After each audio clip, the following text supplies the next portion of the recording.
The shame was a physical thing, a hot stone in my gut. It had been sitting there for 3 days, ever since the final notice had been slipped under my apartment door, its cheerful red ink a mockery of my quiet desperation. I had stretched my last $20 for a week, eating dry cereal and ramen until the boxes were empty. My second job, the one bussing tables at the diner, had cut my hours. My primary job, stocking shelves at the grocery store overnight, barely covered rent. There were no more corners to cut. There was only this. The line. It stretched from the double doors of the community hall, a tired, quiet snake of people under the gray afternoon sky. I stood at the very end, my shoulders hunched inside my thin jacket, my gaze fixed on the cracked pavement. I recognized a few faces from around town. A woman who worked at the laundromat, an older man who always sat on the same park bench. We didn't look at each other. We all shared the same secret, the same stone in our bellies. To acknowledge one another would be to acknowledge ourselves, and that was a burden too heavy to bear. I prayed no one I knew would drive by. I prayed for invisibility. My history with Arthur Sterling was one of distant observation. He was a local legend, the kind of wealthy man who hadn't fled our small town for a bigger city but had instead invested in it. The library expansion, the new wing on the clinic, the scholarship fund that had sent a dozen kids to college. His name was attached to all of it, usually in small, discreet print. I'd seen him, of course, at the post office, in the grocery store, my grocery store, though he always came during the day. He had a presence that was solid and unassuming. He was older, maybe in his late 50s, with silver at his temples and lines around his eyes that suggested he smiled more than he frowned. I had once seen him help a woman load a flat of petunias into her car, his hands, absent of any flashy rings, moving with a careful, gentle strength. I had kept a single newspaper clipping, folded into a neat square in the back of a book. It was an article about his foundation funding the very community garden I now saw from the corner of my eye, a vibrant patch of green in the middle of town. The picture showed him kneeling in the dirt, handing a small trowel to a child, his face creased in a genuine smile. It was a foolish thing to keep, a reminder of a world of stability and quiet generosity that felt as far away as the moon. And now, I was standing in a line for a free meal provided by that same foundation. The irony was a bitter taste in my mouth. The line shuffled forward. I could smell the soup now, a rich, savory scent of beef and barley that made the stone in my stomach ache with a different kind of pain. Hunger. Simple, animal hunger. It sharpened the edges of my shame. I was 26 years old. I was able-bodied, and I couldn't feed myself. I kept my head down, my fists clenched in my pockets, and took another slow step forward. When the line moved again, it revealed him. He wasn't behind the serving table as I might have expected. He was standing near the entrance, speaking quietly with one of the volunteers. He wore a simple dark sweater and jeans, nothing that screamed millionaire, but his stillness commanded attention. He wasn't overseeing, he was present. His gaze swept over the line, not with the detached air of a benefactor, but with a focused, assessing look. It was the look of a man who missed very little. My heart hammered against my ribs. I wanted to turn and walk away, to let hunger win over this crushing humiliation. But my feet felt rooted to the spot. His eyes continued their slow scan, and then they stopped. On me. It wasn't a look of pity. It was something else. It was recognition, maybe from seeing me at the grocery store, but it was deeper than that. It was a look that seemed to peel back the layers of my cheap jacket and my defensive posture and see the raw, exhausted truth of me. For a long, silent moment, our eyes held. The noise of the hall, the clatter of trays, the murmur of conversation, it all faded away. There was only his steady, quiet gaze. He said something to the volunteer, a soft word I couldn't hear, and then he started walking toward me. Not with a stride of authority, but with a measured, deliberate pace. Every step he took was a drumbeat counting down my exposure. I braced myself for a kind, condescending word, a pat on the shoulder, an act of public charity that would burn me to the ground. He stopped a few feet in front of me, leaving a respectful space between us. The scent of clean laundry and something faintly woodsy, like cedar, reached me. It was a scent of calm stability.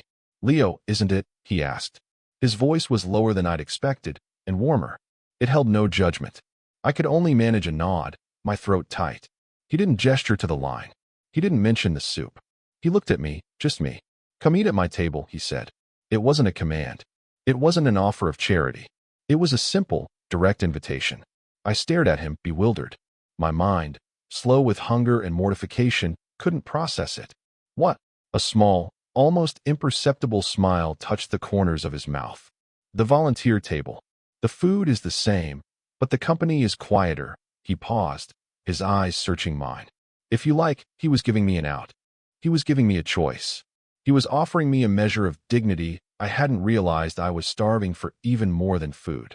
The stone in my gut didn't disappear, but it shifted, became a little less heavy. I looked from his calm face to the shuffling line, to the averted eyes and hunched shoulders, and back to him. I gave another small, jerky nod. "All right," he said softly.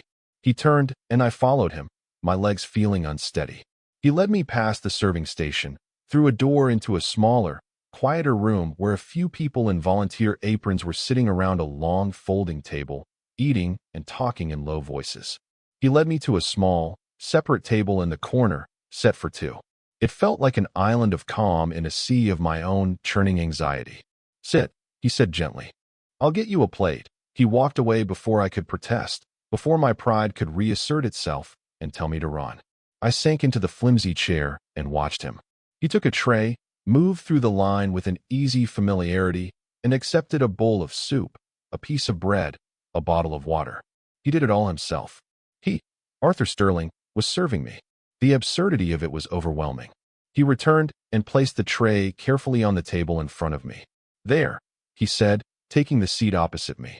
He had a cup of coffee for himself, but no food. He was simply there to sit with me.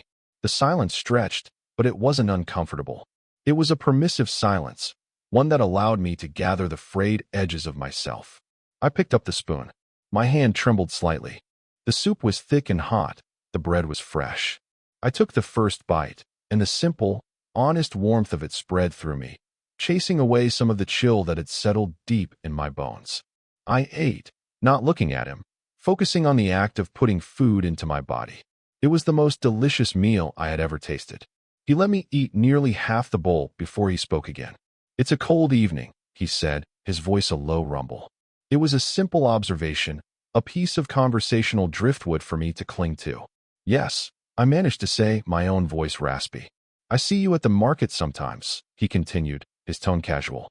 "You work the night shift, don't you?" I nodded, surprised he knew. "Stocking, hard work," he said. It wasn't a platitude. It sounded like a statement of fact, of respect. He took a slow sip of his coffee, his eyes on me over the rim of the cup. They were a deep, clear gray, like a winter sky. "My gardener, Frank, had to take a few months off. Family matter back east. The grounds are starting to look a bit wild." I listened, not understanding where this was going. I was braced for the other shoe to drop, for the price of this meal to be named. "It's mostly weeding, mowing, keeping things tidy," he said. "It pays well. The hours are flexible. I need someone reliable for the next 8 weeks or so." He set his cup down and looked at me directly, his expression unreadable but intent. "I thought of you. Would you be interested?" I stared at him. It wasn't charity.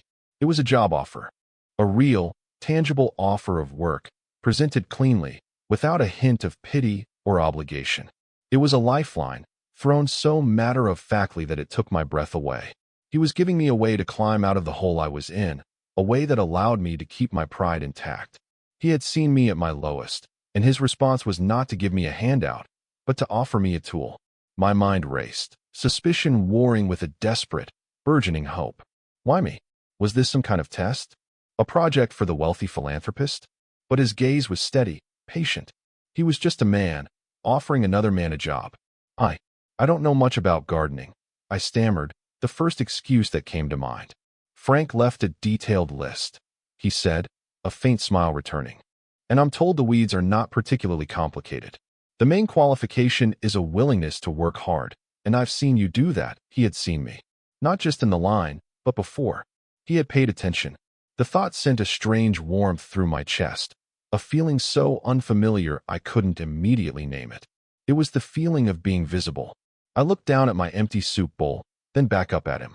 The stone of shame was gone, replaced by a fragile seed of possibility. "Yes," I said, my voice clearer now, more certain. "I'd be interested." Thank you, good, he said. The word was simple, but it felt like a foundation settling into place. Can you start tomorrow? The first day at his house felt like stepping into another world.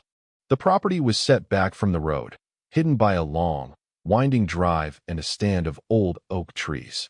The house itself wasn't an ostentatious mansion, but a solid, handsome structure of stone and dark wood, with large windows that seemed to pull the outside in. It looked like it had grown out of the landscape, a place of quiet, enduring strength. It looked like him. Arthur met me at the door, dressed in the same simple, practical manner as the day before. He gave me a brief tour of the grounds, the sprawling lawns, the flower beds that were indeed beginning to succumb to weeds, the stone patio overlooking a small, serene pond. Everything was beautiful, but it was a lived-in beauty, not a curated, untouchable perfection. There was a worn patch on the lawn where a dog must have run, a few stray leaves on the patio. It was a home. He showed me the shed where the tools were kept. Everything was immaculately organized. Tools cleaned, hung in their proper places, blades sharpened. He handed me the list Frank had left. It was, as promised, meticulous. He explained the basics of the mower, pointed out the compost heap, and then he simply left me to it. My office is the large window on the back of the house, he said, gesturing. If you need anything, just knock. Lunch is at noon. Help yourself to whatever is in the fridge, and then he was gone, retreating into the quiet of his home, leaving me in the quiet of his garden. The trust was implicit. He had given me the run of his property, access to his home, and the space to simply do the work. I started with the flower beds closest to the house, pulling weeds with a methodical rhythm. The work was physical and honest. The sun was warm on my back, the soil was cool and damp in my hands. With every weed I pulled, I felt like I was clearing away some of the clutter and chaos from my own life. I could feel his presence, even without seeing him. He was a weight in the house, a quiet anchor. I was acutely aware of the large window of his office. I tried not to look, but my eyes were drawn to it again and again. I could see the silhouette of him sitting at his desk, sometimes leaning forward, focused on his work, sometimes leaning back, his hand resting on his chin. He spent a lot of time on the phone, but his voice never carried through the thick glass. Once, I glanced up and found him looking out, not at me, but at the garden, his expression thoughtful. For a moment, I wondered what he saw. Did he see the progress I was making? Or did he just see the boy from the soup kitchen, a charity case he'd given a temporary purpose? I pushed the thought away and focused on the work. I would earn my pay. I would be reliable. I would prove that his trust was not misplaced. I worked through the morning, the pile of weeds growing steadily beside me. The physical exertion felt good, a clean burn in my muscles that replaced the gnawing anxiety in my stomach. At noon, I hesitantly approached the back door. It was unlocked, as he'd implied it would be. The kitchen was as neat and orderly as the shed. It was a beautiful space, with dark wood cabinets and warm, slate-colored countertops. It was also clearly a kitchen that was used. A worn wooden cutting board sat by the sink, and a ceramic mug with a small chip in the rim was on a drying rack. These small details made the place feel less intimidating. I made myself a simple sandwich, feeling like an intruder with every movement. I ate quickly, standing by the counter, and washed my plate, leaving everything exactly as I had found it. As I was about to leave, Arthur entered the kitchen. "Leo," he said, his voice making me jump slightly. "Please, sit down when you eat." He gestured to a small wooden table in a sunny breakfast nook. "There's no need to rush. I'm fine," I said, my voice too quick. I should get back to it. He studied me for a moment, his gray eyes perceptive. "The weeds will be there in 15 minutes. Rest. It's part of the job." He poured himself a glass of water and leaned against the counter, creating a casual, non-threatening posture. "It's looking better out there already, thanks," I mumbled, my gaze on the floor. His praise made me feel strangely shy. "I meant what I said," he added, his voice softer. "If you need anything, you only have to ask." I nodded, unable to form a real response, and quickly escaped back into the sanctuary of the garden. But his words stayed with me. He was trying to put me at ease, to bridge the immense gap between us. I spent the rest of the afternoon working with a renewed determination, acutely aware of the man inside the house. He was my employer, my benefactor, but the lines felt blurry, indistinct. He was just Arthur, and I was just Leo, the boy he was letting into his quiet, well-ordered world. The days settled into a routine. I would arrive at 8, work through the morning, take a brief lunch in his silent kitchen, and work until 4. Sometimes I would see him in the garden, walking the perimeter with a mug of coffee in his hands, his gaze distant. He never supervised me, never checked my work. He just observed.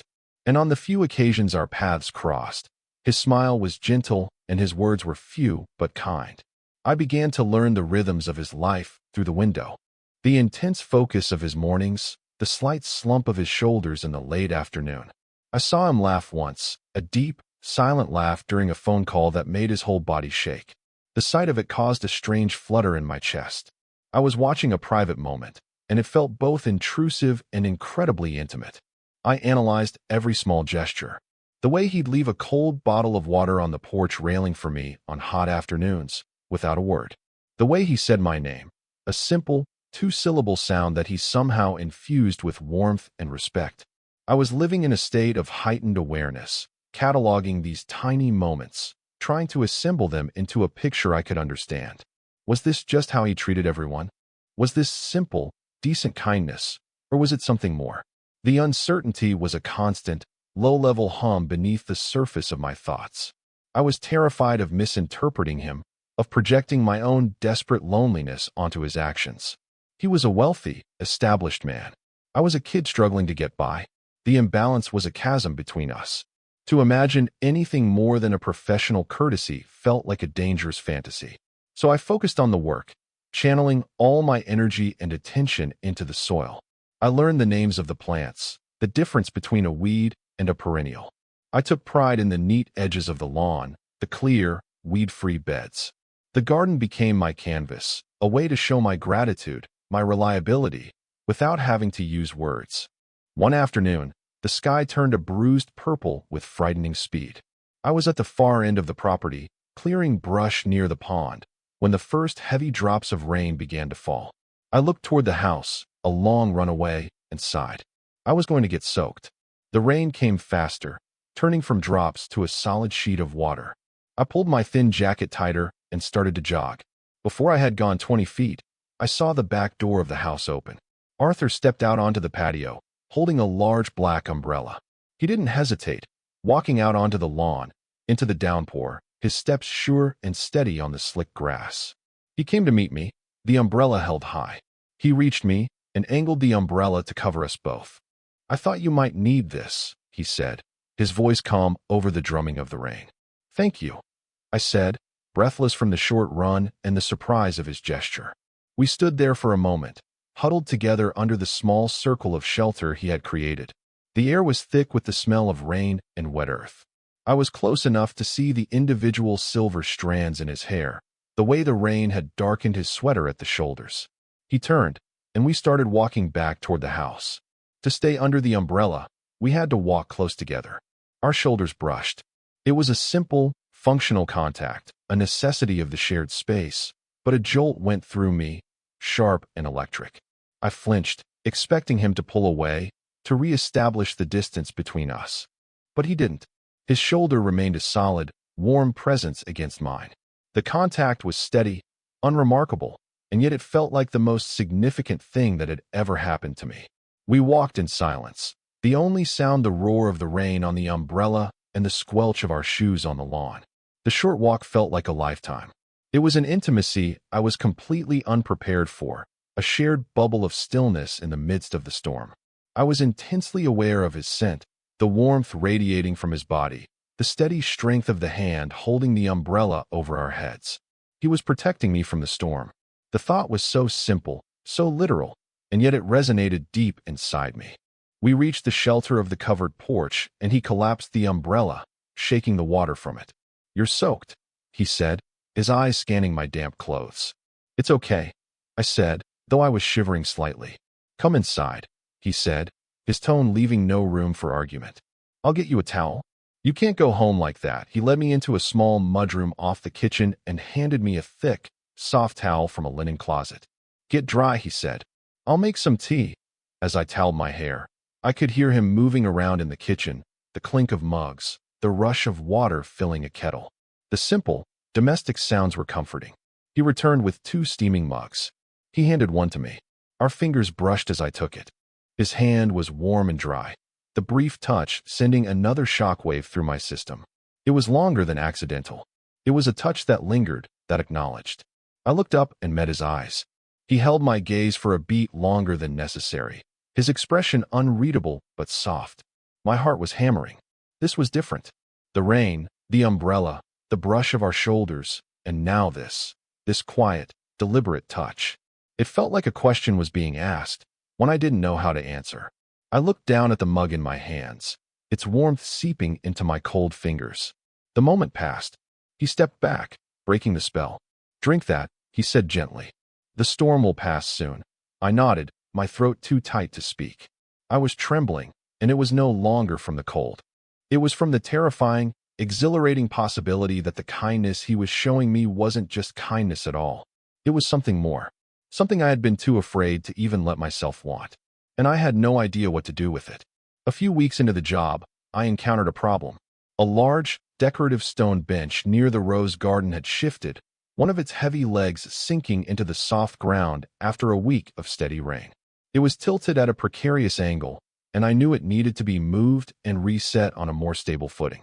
I tried to shift it myself, putting my shoulder into it, but the thing was solid granite. It didn't budge. It was, without a doubt, a 2-person job. I debated what to do. I could leave it, note it on my weekly report for him, and let him handle it. That felt like shirking responsibility. Or I could do what he'd told me to do from the very first day. I could ask for help. The idea of it made my stomach clench. It felt like an admission of failure, a confirmation of my dependence on him. But the bench was a problem that needed solving, and I was the one hired to solve problems in the garden. I took a deep breath, wiped my sweaty hands on my jeans, and walked to the back of the house. I knocked on the glass of his office door. He looked up from his computer, a flicker of surprise in his eyes. He slid the door open. "Leo, everything all right?" "Yes, sorry to bother you," I said, my voice stiff. "The stone bench near the roses has shifted. It's too heavy for me to move on my own. I need a hand to reset it." He didn't hesitate. "Of course," he said, already rising from his chair.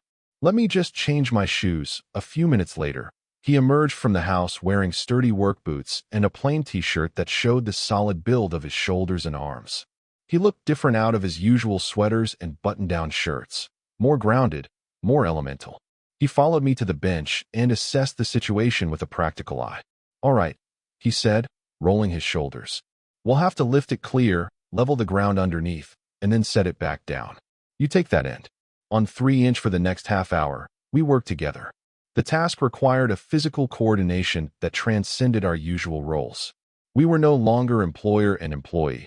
We were just 2 men engaged in a shared physical task. I had to trust him to hold his end, and he had to trust me to hold mine. We grunted with effort, our movements synchronized. "A little more to your left," he'd say, his voice calm and focused. "Ready? Lift." We were close, our bodies straining in unison. I was intensely aware of the slide and pull of the muscles in his arms, the focused line of his jaw. There was a simple, uncomplicated intimacy in the shared labor, a sense of partnership that felt more real than anything we had experienced before. We were a team. Finally, we got the bench settled back into place, solid and level. We both stepped back, breathing heavily, our shirts damp with sweat. A sense of shared accomplishment settled over us. "There," he said, a smile of satisfaction on his face. He looked at me, his eyes crinkling at the corners. "Good work, partner." The word partner hung in the air between us. It was casual, situational, but it landed in my chest with a significant weight. I felt a flush of heat rise in my cheeks that had nothing to do with the exertion. "Let's get some water," he said, clapping a hand briefly on my shoulder. The touch was firm, comradely, and it lingered for just a second. He led the way back to the patio, and we sat in the shade, drinking tall glasses of iced tea he'd brought out from the kitchen. The silence that fell was different from our usual quiet. It was easier, more comfortable. The physical work had broken down some of the formality between us. We were just 2 guys, resting after a hard job. He leaned back in his chair, looking out at the garden. "You've done a wonderful job here, Leo," he said, his voice thoughtful. "Frank is going to be impressed." "Thank you," I said quietly. "I enjoy the work." He turned his head to look at me, his gaze direct and searching. "You're a hard worker," he said, echoing his words from that first day. "What is it you're working toward?" The question was simple, but it felt immense. No one had asked me that in years. No one had seemed to think I might be working toward anything other than making rent. And for some reason, sitting there with him, in the quiet of his garden, I felt safe enough to answer honestly. "I don't know anymore," I admitted, the words tasting like rust. "I used to. I wanted to be an illustrator. I went to art school for a year. I stopped. The memory of that failure is still sharp. But life happened. Things got expensive. I had to drop out. I expected a platitude, a sympathetic noise. Instead, he just nodded slowly, absorbing my words. "I'm sorry to hear that," he said. "It's a hard thing to have to put a dream on hold. It is what it is," I said, shrugging, trying to sound indifferent. He was quiet for a long moment, swirling the ice in his glass. Then he said, "I spent 20 years of my life building a software company. I worked 18-hour days. I missed weddings, funerals, birthdays. I built this house," he gestured around us. "I built a fortune. And one day I woke up and realized I had built all these things, but I hadn't built a life. I was surrounded by success, and I was profoundly lonely." The confession was so unexpected, so raw, that it stunned me into silence. He was showing me a piece of his own vulnerability, a crack in the serene, capable facade. He was leveling the field between us, showing me that his life, for all its material comfort, was not without its own brand of emptiness. He looked at me then, and his expression was serious, almost grave. "Leo, I need to be clear about something. When I offered you this job, I hope it didn't feel transactional or coercive." He chose his words carefully. "I saw someone who looked like they were carrying a heavy load, and I had a way to lighten it for a little while. That's all. I want you to know that you can walk away from this job at any time. Today, tomorrow. No questions asked. Your presence here is not an obligation." My breath caught in my throat. He was naming the fear that had been living in the back of my mind since the first day. He was addressing the power imbalance head-on. He wasn't just telling me I had a choice.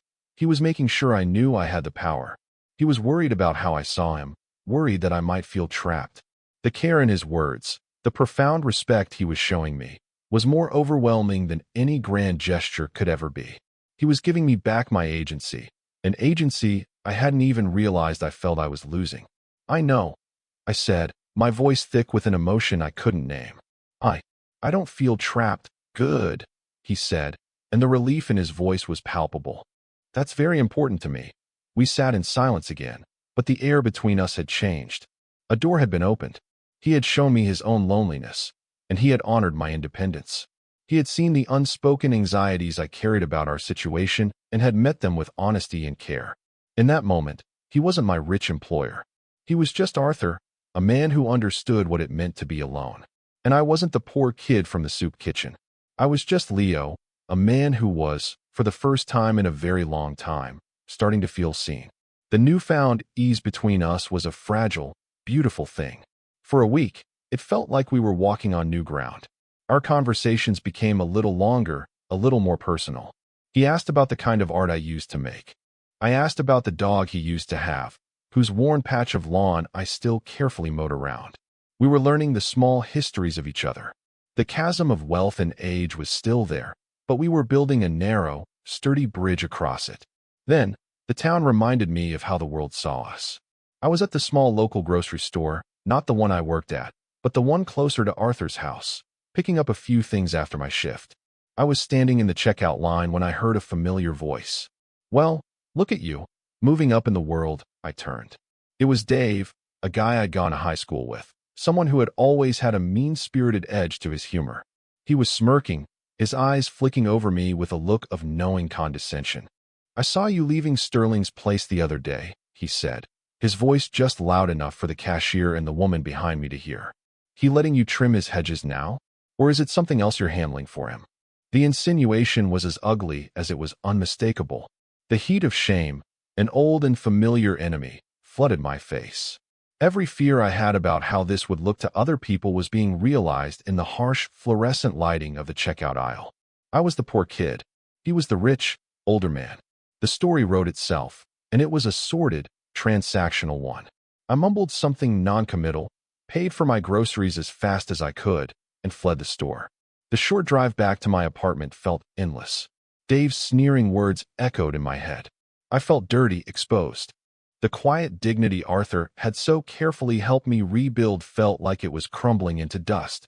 The next day, I was a ghost in the garden. I kept my head down, my answers to Arthur's cheerful "good morning" clipped and monosyllabic. I avoided the part of the garden visible from his office window, seeking refuge behind a tall hedge of arborvitae. I built a wall around myself, brick by painful brick. I couldn't bear to look at him, because I was afraid I would see the truth of Dave's words reflected in his eyes. I was afraid that I had been a fool. He knew, of course. He noticed the change immediately. The easy companionship we had started to build was gone, replaced by the rigid formality of my first few days. I could feel his gaze on me when I had my back turned, a questioning, worried wait. He gave me space for a day, then two. But Arthur was not a man to let things fester. On the third day, he came out to the garden in the late afternoon. I was aggressively weeding a patch of lavender, yanking the plants out with more force than was necessary. I heard his footsteps on the gravel path, but I didn't look up. He stopped a few feet away. "Leo," I continued my work, my knuckles white on the handle of my trowel. "Yes. Is everything all right?" he asked, his voice gentle but firm. "You've been quiet, just tired." I lied, the word tasting like ash. He was silent for a long moment. I risked a glance at him. He was standing with his hands in his pockets, his expression one of patient concern. He wasn't going to be put off by my lie. "I was in town yesterday," he said calmly. "I ran into Martha, who runs the diner. She mentioned that some people have been talking." My stomach plummeted. I froze, my hand buried in the dirt. He knew. "I don't care what they say, Leo," he continued, his voice steady and low, a calming anchor in my storm of anxiety.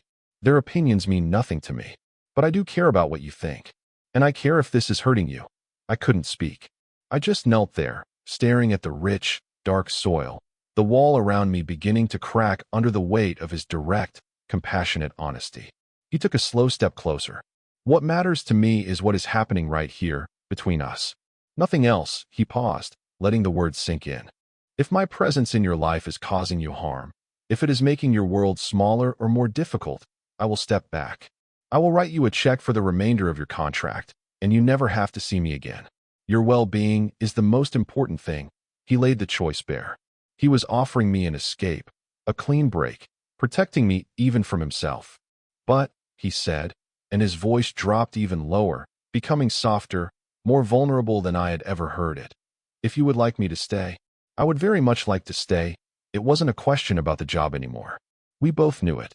The subtext was a living, breathing thing in the space between us. He was asking me what I wanted. Not what the town wanted. Not what was appropriate or expected. What did I, Leo, want? He had given me all the power, all the control. He had made himself vulnerable to my answer. He was waiting. I finally looked up at him, really looked at him. I saw the concern in his eyes, the faint lines of tension around his mouth. He was afraid of my answer. This powerful, self-assured man was afraid of losing me. And in that moment, the gossip, the sneers, the shame, it all fell away. It was just noise.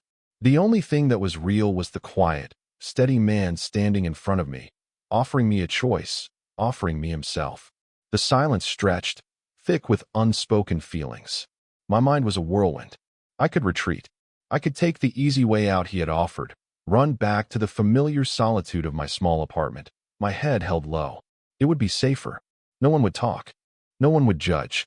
I would be alone, but I would be invisible again.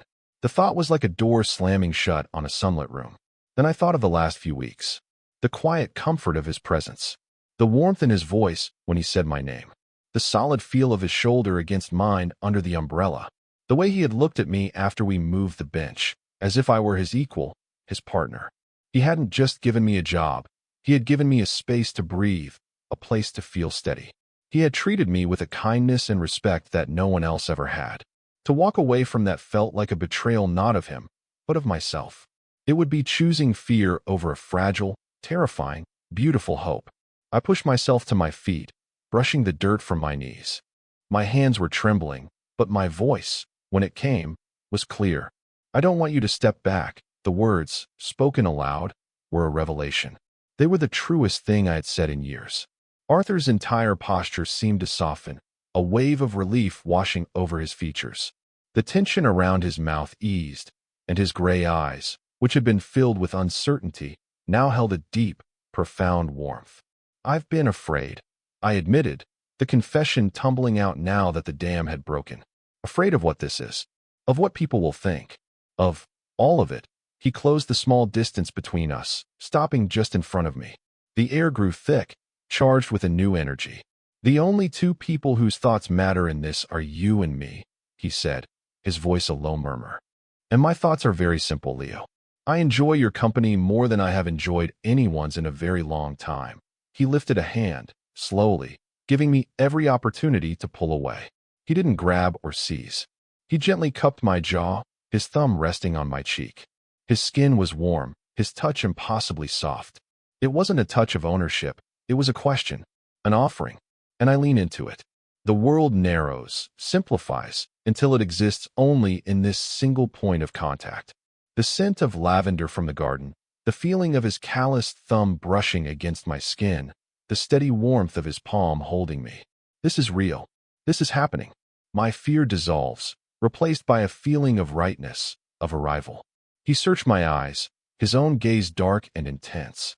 "Leo," he whispered. It was my name, but it was also a question, a final request for consent, a last chance to say no. I couldn't find the words, so I just nodded, a small, decisive movement. That was all the confirmation he needed. He leaned in and pressed his lips to mine. It wasn't a kiss of desperate passion or pin-up hunger. It was a kiss of profound tenderness, of quiet certainty. It was slow and soft and sure. It was a kiss that said, "You are safe here. I see you. This is real." It tasted of iced tea and honesty. It felt like coming home after a long, weary journey. My hands, which had been clenched at my sides, came up to rest on his chest. I could feel the steady, solid beat of his heart under my palm. It was as calm and reliable as he was. When he finally pulled back, it was only by an inch. He rested his forehead against mine, his eyes still closed. I could feel his breath, warm and even, on my lips. We stood like that for a long time, in the quiet of the garden, surrounded by the scent of lavender and damp earth. The sun was setting, casting long shadows across the lawn. But here, in this small space we had created, there was only light. "Okay," he breathed out, the word a sigh of contentment. "Okay," I echoed, my voice barely a whisper. And it was. For the first time in as long as I could remember, everything was okay. The next morning, I woke up feeling like I was floating a few inches off my lumpy mattress. The memory of the kiss was a warm, glowing ember in my chest. But as the gray light of dawn filtered through my thin curtains, the cold realities of the world began to seep in. The glow of the ember was joined by the familiar, anxious chill of uncertainty. What now? The drive to his house was filled with a nervous energy that was entirely new. Yesterday, he had been Arthur, my kind employer with whom something profound had happened. Today, what was he? What were we? I arrived at the usual time, my stomach a knot of apprehension. Was I still just the gardener? Was I supposed to pretend nothing had changed? I saw him through the office window, on the phone, his expression serious, his back to me. My mind, a traitorous and creative engine of anxiety, immediately jumped to the worst conclusions. He regretted it. He was talking to his lawyer. He was figuring out how to get rid of the complicated boy he'd foolishly kissed in his garden. I felt a pang of my old shame, sharp and painful. I had been so stupid to think this could be simple. I went to the shed, my movements stiff and automatic. I pulled out the mower, focusing on the familiar task, the roar of the engine a welcome noise to drown out the frantic buzzing in my head. I would work. I would do my job. I would wait for him to set the new terms, whatever they might be. I would prepare myself for the inevitable retreat. About an hour into my work, the sound of the mower was joined by the crunch of footsteps on the gravel path behind me.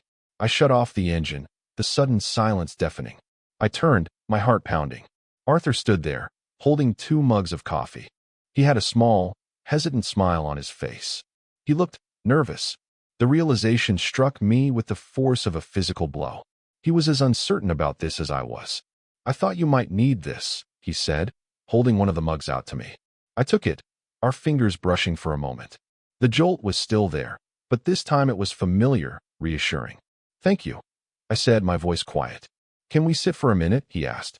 I nodded, and we walked over to the stone bench, our bench, and sat down. The morning air was cool, and the warmth of the coffee mug was a welcome anchor in my unsteady world. He didn't look at me at first. He stared out at the lawn, gathering his thoughts.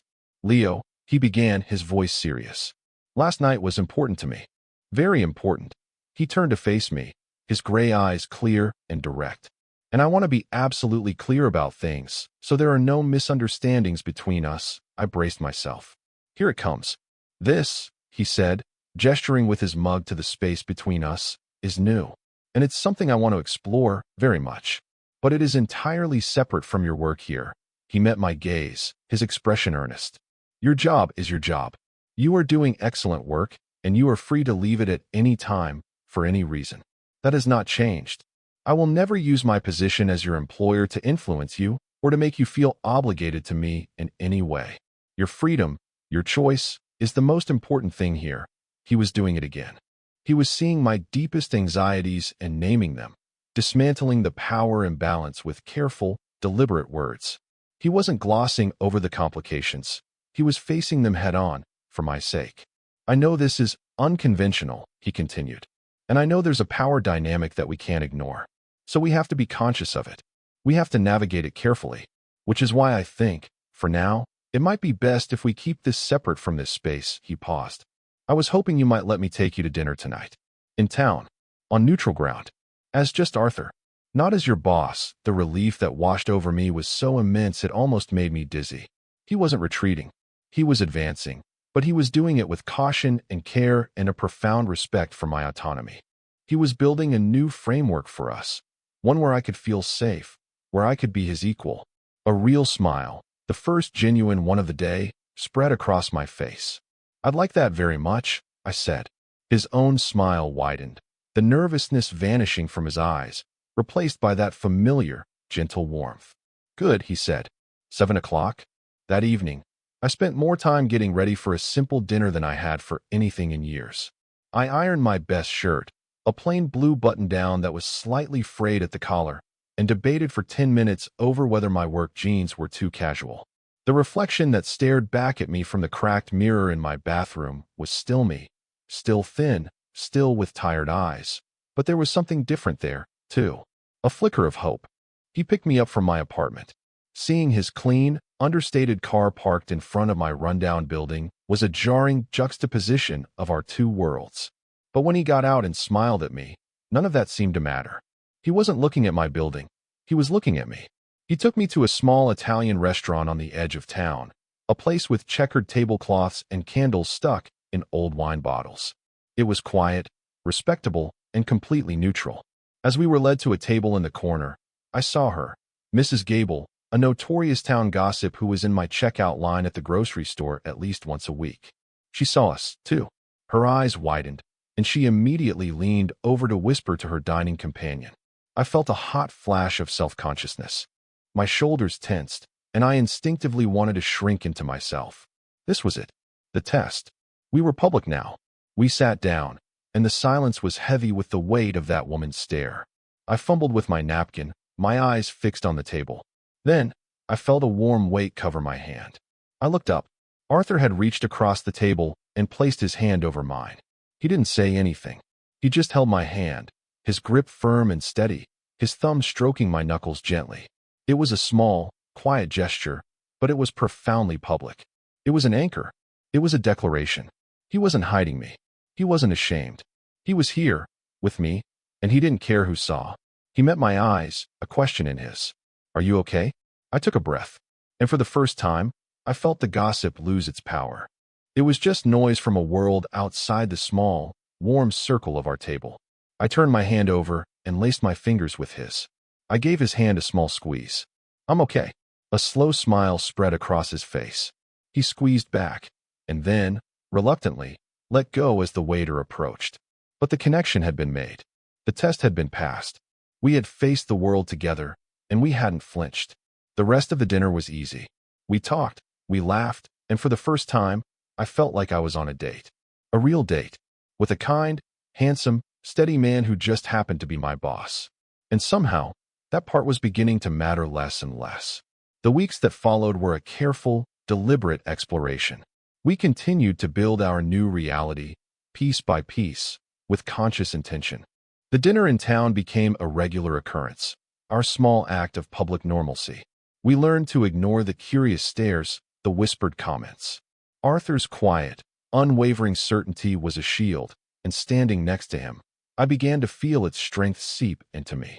He never made a grand display, but his simple, consistent acts of presence, a hand on the small of my back as we entered a restaurant, the way he always looked at me when I spoke, as if I were the only person in the room, spoke louder than any defensive words could. We talked. We talked for hours, on his patio in the evenings after my work was done, in the comfortable quiet of his car, over plates of pasta at our corner table. We talked about everything and nothing. He told me about his ex-wife, a polite and amicable parting of ways years ago when they realized they wanted different lives. He spoke of his parents, his childhood, the relentless drive that had built his company and nearly cost him his soul. I, in turn, found myself opening up in ways I never had before. I told him about my own family, fractured and distant.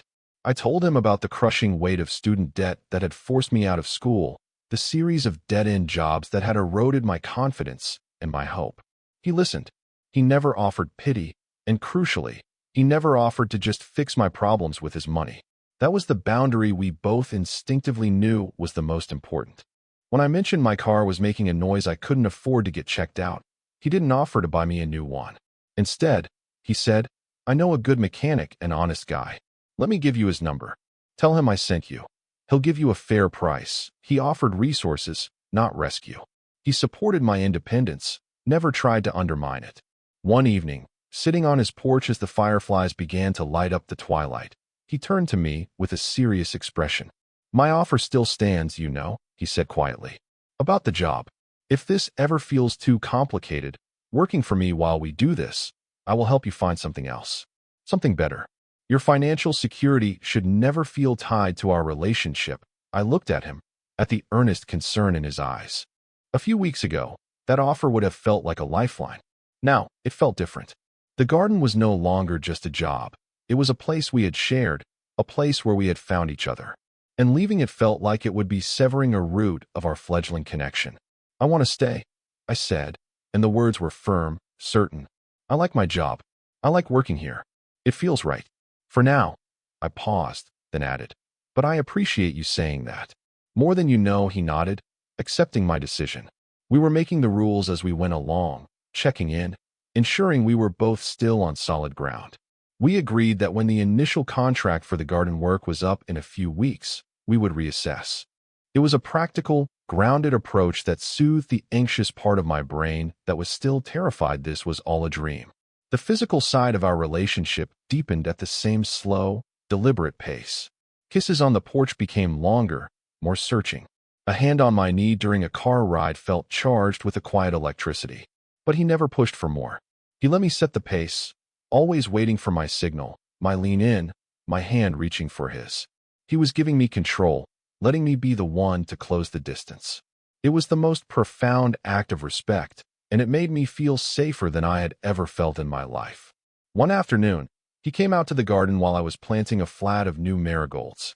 He had a strange look on his face, a mixture of nervousness and resolve.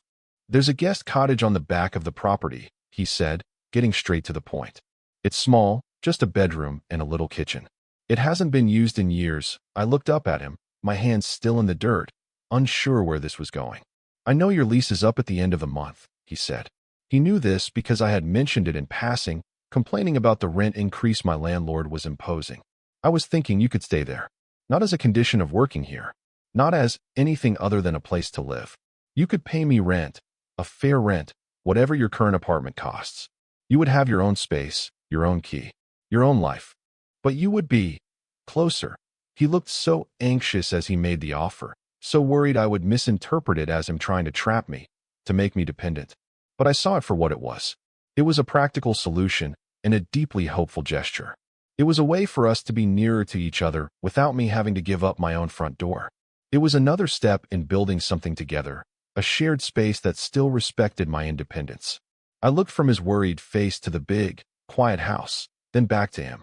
The idea of waking up and not having to drive here, of being able to have coffee with him on the porch in the morning before I started work, of being close enough to see the lights of his house from my own window at night, it felt like a gift. I smiled a slow, wide smile. I said, pulling off my muddy gloves. I'd like to see this cottage. The guest cottage was perfect. It was small and simple, nestled in a quiet corner of the property, private but not isolated. It needed a good cleaning and a fresh coat of paint, but it had good bones. It felt like a space I could make my own. We spent the next weekend working on it together, painting the walls a warm, creamy white, scrubbing the floors, moving in the few meager possessions I owned. Working side by side, painting a room, was different from working in the garden. This was a home we were building. My home. But he was there, a partner in the creation of it. He never took over, just asked, "What's next?" Or "How can I help?" We ate pizza on the floor amidst the paint cans and drop cloths, laughing when he got a smudge of white paint on his nose. In that small, empty cottage, surrounded by the smell of latex and cardboard boxes, I had never felt richer. The first morning I woke up in the cottage was surreal. I opened my eyes not to the sound of traffic and my neighbor's television, but to the gentle chirping of birds and the sight of sunlight filtering through the leaves of the big oak tree outside my window. I made coffee in my own small kitchen and stepped out onto my own small porch. Across the dew-kissed lawn, I could see the main house. A light was on in the kitchen. Arthur was awake. I felt a pull, a simple, magnetic desire to be where he was. I walked across the grass, the cool, damp blades tickling my bare feet. The back door was unlocked. I slipped inside. He was standing at the counter, pouring coffee into his favorite chipped mug. He looked up as I entered, and a slow, warm smile spread across his face. It wasn't a smile of surprise. It was a smile of welcome. "Morning," he said, his voice a low, happy rumble. "Morning," I replied, my own voice soft. He turned to get another mug from the cabinet, and I came up behind him, wrapping my arms around his waist and resting my cheek against the solid warmth of his back. He stilled for a moment, then relaxed into my embrace, his hands coming up to cover mine where they were clasped over his stomach. We stood like that in silence as the sun streamed into the kitchen, the smell of coffee filling the air. It wasn't a passionate embrace. It was something quieter, deeper. It was an embrace that felt like belonging. It felt like we were two pieces of a puzzle that had finally clicked into place. This kitchen, which had once felt so intimidating and vast, now felt like the center of my world. It felt like home. This became our routine, a quiet intimacy that felt more profound than any grand, romantic gesture. We would have coffee together in the morning before I started my work, and we would have dinner together in the evening. Sometimes we would cook together, moving around each other in the big kitchen with an easy, unspoken choreography. Sometimes he would read in his big armchair while I sketched in a notebook he had bought for me, a silent, companionable presence that soothed my soul and made my hand feel steady for the first time in years. We were building a life, not with grand pronouncements, but with small, accumulated moments of shared peace. The foundation was solid, built on honesty, respect, and 1,000 quiet acts of care. One evening, we were sitting on the porch, watching the sun set, painting the sky in strokes of orange and purple. I was leaning against him, his arm draped comfortably around my shoulders. The air was warm, and the only sound was the hum of cicadas. I thought back to the man I had been just a few months ago, standing in that food line, hollowed out by shame and despair. It felt like a lifetime ago, like a story about someone else. That man was afraid, and brittle, and so profoundly alone. He had built his walls so high he couldn't see over them. Then Arthur had come along. He hadn't torn down my walls. He had simply stood outside them, patiently, and shown me that it was safe to open the gate. He hadn't saved me. He had given me the tools, the space, and the steady belief in me that I needed to save myself. I looked at him, at the handsome profile of his face in the fading light. The silver at his temples shone, and the lines around his eyes were soft. The difference in our ages, the difference in our bank accounts, those things were still facts. They hadn't vanished, but they no longer felt like a chasm between us. They were just part of the landscape of our lives, the context for our story, not the story itself. The story was about two lonely people who had found each other and were, with great care, building a shared world. He must have felt my gaze, because he turned his head and smiled at me. "What are you thinking about?" he asked, his voice a soft rumble against my ear. I smiled back, a feeling of deep, quiet gratitude welling up inside me. I was no longer afraid. I was no longer just surviving. I was steady. I was seen. I was loved. "Nothing," I said, leaning in to kiss him softly. "Just that I'm home." Share your thoughts in the comments. What moment stayed with you? If the story resonated, a like helps others find it. Subscribe for more slow burn male/male love stories told with warmth and care.